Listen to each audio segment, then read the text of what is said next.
We're talking about leadership, and the next person I want to talk about is Vladimir Putin. Now, ruling the Soviet system / Russian system isn't nearly as much of a challenge as you might think. Yes, you've got billions of restive minorities.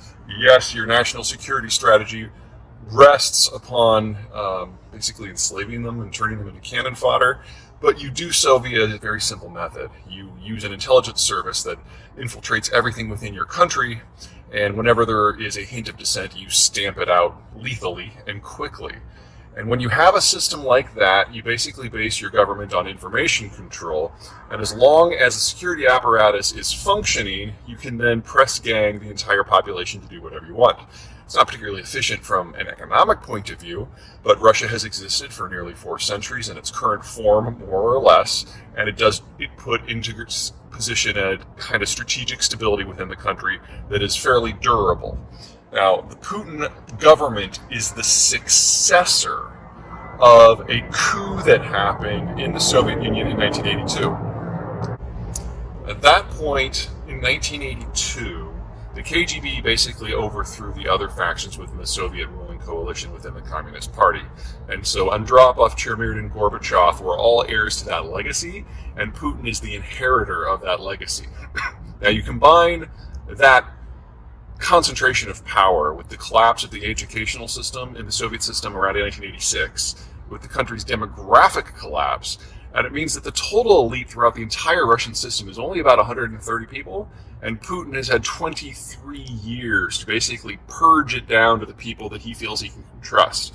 So if Putin were to slip in the shower and fall into some duct tape and sit in a chair and throw himself into a pool, we probably wouldn't have any serious policy changes because everybody who's left is more or less on the same page. Okay, so with an elite that is that concentrated and that small, the capacity to manage the entire system is limited. Now, this isn't quite as bad as it is in China. I mean, China's a one-man show now, and even if Xi Jinping were the smartest person on the planet, he still wouldn't be able to micromanage everything in the system, and that's why we're seeing the policy ossification and cracks forming throughout the entire Chinese system.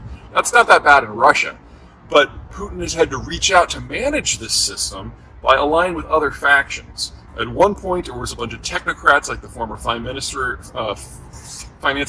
Kudrin, but more reliably, he's partnered with organized crime. This is one of the reasons why the Russians have proven to be so troubled in cyberspace until very recently. So you've got this concentration of power, which urges corruption, that is partnered with organized crime, which loves corruption. And as a result, the whole system is cracking apart. Putin himself, in part because he doesn't, man, I don't know how people live here. Putin himself, because of the concentration, has sharply limited who has access to him simply because there aren't a lot of people to choose from. So he has an inner circle of about 6 people, 3 of whom are absolutely incompetent, like the defense minister Shoigu, who's one of his old buddies back from East Berlin. Excuse me.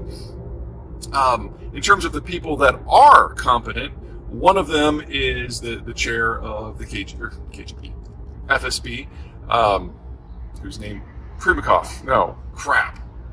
Patrushev, wow, sorry, it's been a long month, who is providing him with information on internal security, but is of less use on the battlefield.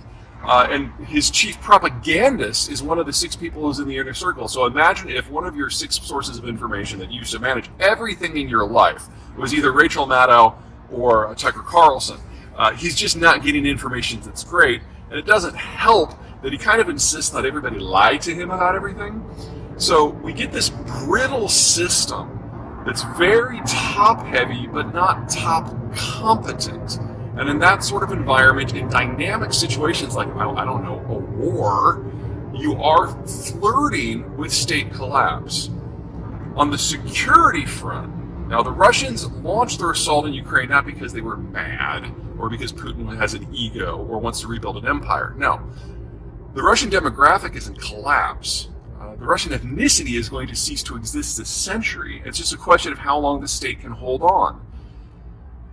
Ukraine is on the way to 2 of the big invasion access points into the Russian space. And with a demographic that's in collapse, Putin rightly feels that unless they can control those gateways, the next time there's a major war, the Russian system will dissolve. Because there won't be anyone to defend it, so you have to concentrate forces in the access points to make a block. That's what this is all about. This is what it's always been about. That strategic desperation is why this war is happening. But the only thing that would be worse from the Russian point of view of not launching it, and probably seeing the Russian system disintegrate between 2040 and 2070, would be to launch it and fail. Because that would leave Russia completely open to all those invasion avenues. At the same time, it has paid all the costs for the war. At the same time, it is now under a degree of sanction from pretty much everyone as long as this government is in power. So we are looking, if the Russians lose this war, at a complete disintegration of the system on the time frame of like 10 years. Remember, with the recent mobilization, we're pulling about 500,000 Russian men in their 20s out and throwing them into the meat grinder. They might be able to make a difference. You throw 500,000 men at anything, it's going to make a difference. But it's going to come at the cost of the depletion of the last generation that the Russians have to even generate kids in the first place.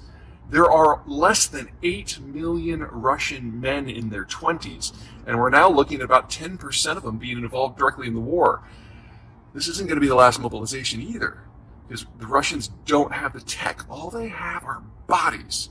And in half of the wars that Russia has been in, where they've won on numbers. But this time around, those numbers are all they have, and when they're gone, they're depleted and they're never coming back. There is no next generation. So Putin, like Xi, is likely to preside over the end of his country. All right, that's it for me. Next